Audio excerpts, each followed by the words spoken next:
Hello, everyone, and namaskar. Today's discourse is the second discourse in the compilation titled Who is the Real Guru? The second discourse is titled The Criteria of a Real Guru. Perhaps you know that the word guru is a very old Vedic word. It means one who dispels darkness. Now, this expression, one who dispels darkness, is often used without deeper understanding. This darkness actually belongs not only to the psychic stratum or the spiritual stratum, but to all strata of human existence. That is, darkness prevails in all the three strata, in the crude physical sphere, in the psychic sphere, and in the spiritual sphere. So a guru will necessarily have to be able to remove darkness from all three strata. If he teaches the alphabet or some academic matter to students, he will be called a teacher in the academic sense. That will not do. If again he removes darkness from the psychic world, he imparts intellectual knowledge to his followers. That would not be enough either. And if finally he dispels darkness only from the spiritual stratum of his disciples, that will not do either. The fact is that a guru, if one is to be accepted as a real guru, shall have to remove darkness from all the strata of the physical world, all the strata of the psychic world, and all the strata of the spiritual world. Now let us look at the spiritual world. In the spiritual world, he alone can be a guru who can lift downtrodden humanity to a high spiritual level, who can illumine humanity with spiritual effulgence. That is, only a Mahakaola has the requisite qualification to be a guru. Others cannot be gurus. In order to be an ideal guru in the spiritual sphere, one must be thoroughly conversant with the minutest details of sadhana, every aspect of sadhana, important or unimportant. The guru must not only learn those things, but must also possess the capacity to teach those practices to others. Otherwise, he should not be treated as a guru. The Mahakaola alone has this capacity, no one else. Kaolas are those who by dint of sadhana have successfully elevated their microcosmic stance and established it in the macrocosmic one. But a Mahakaola is one who is a Kaola, certainly, but at the same time possesses the capacity to help others as well to get to that exalted Kaola position. In the past, Lord Shiva was such Mahakaola. Lord Krishna was another. To be a guru, one must be a Mahakaola. One must possess knowledge regarding sadhana, not only thorough knowledge of the Shastras, scriptures. And in order to gain thorough scriptural knowledge, one must know as many important languages as are necessary for the purpose. That is to say, it is not enough that a guru acquire the necessary qualifications to be able to teach sadhana, that is, impart lessons on the practical cult. He must possess adequate knowledge of theory also. That is, in order to know the inner secret of sadhana, he must possess thorough and authentic scriptural knowledge. Then only should he be accepted as a perfect guru in the spiritual sphere. One who has a fairly good knowledge of sadhana and can also help others in that realm, but is completely devoid of intellect or knowledge of languages and scriptures, cannot be a perfectly competent guru in the spiritual sphere. For being a guru, he will have to explain the theoretical side also. If, suppose I say to someone, do this, I should also explain why he or she should do that. And at the same time, I should be able to support it in the light of the Shastras. You may raise the question, what is a Shastra? You might point to a voluminous book and call it a Shastra, but that would be misleading. Shastra in the true sense means Shasanat Tarayat Yastu Sa Shastra Parakirtita. That is, Shastra is that which disciplines and liberates humans. So a guru must be well versed in Shastra, otherwise he cannot show the right path to humankind. The term guru would be a misleading misnomer, which is never desirable. Shastra does not necessarily mean the Vedas. It means the way to emancipation through inculcation of rigorous discipline. It is something that prevents one from taking license in the name of liberty. It means clear instructions that guide everyone along the path that lead to attainment of prosperity and welfare. Shasanat. What is shasana? Does it mean torture? No. Does it mean punishment? No. Does it mean atonement? No, not at all. Here Shastra means Anushasana. What is Anushasana? Hitarte Shasanam Anushasanam. That is, Anushasana means that degree of rectificatory punishment which will be conducive to one's well-being.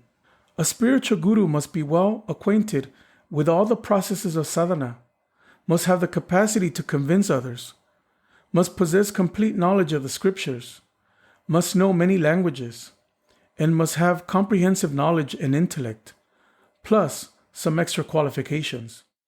What are those qualifications? Nigraha mugrahe shakto guru ritya vidyadhyayat. The guru must possess the capacity both to punish and to love or bless his disciples. Punishment alone without love is not good. Love and punishment should go together, and the degree of punishment should never exceed the degree of love. Then only can one be called a real spiritual guru. I have already said that a guru must be an authority on all subjects in all the three strata. As a spiritual guru, he must be thoroughly versed in spiritual science, both the theory and the practice. He must know how Paramapurusha associates himself with jivas, unit beings, and he must know how jivas associate themselves with Paramapurusha. They associate themselves just as the Ganges merges into the Bay of Bengal. Otherwise, how can he teach this science to others? And who knows this science? Only Paramapurusha knows it, because he himself has created everything. He has created our sense organs, and he has created the tanmatras that our sense organs detect. He can create anything he likes, but remember, he does not do anything. His doing means his thinking. Things will take shape as he thinks. No one but Paramapurusha knows how he does it. So how can people know Paramapurusha if he does not teach to others the science of knowing him? Only Paramapurusha knows the science and the method to realize him, to know him, because he has created both human beings and the path that they must move along. So people can know the method by his grace only. Hence, it has been said in Ananda Sutram, Brahma eva guru reka na para. That is, Brahma alone is the guru. Through his physical structure, he teaches the actual science to the spiritual aspirants. People should clearly understand this. There are many people who are prone to think that in the spiritual realm, there is no need to acquire intellectual knowledge for God realization. And in support of their thesis, they mention the names of some great men. Now, it is true that for God realization, academic qualification may not be necessary at all. There is no differentiation between a learned person and a foolish one. But in order to be a guru, one must be a learned person. God realization is not enough for a guru. He must possess other qualifications as well. So a person who is devoid of learning and scriptural knowledge and the capacity to teach others, and the twin capacities to punish and reward his disciples, should never be accepted as a spiritual guru. A guru does not mean only a spiritual guru. He must be a guru for the intellectual and physical worlds also. After the spiritual sphere comes the psychic sphere, which is cruder than the former.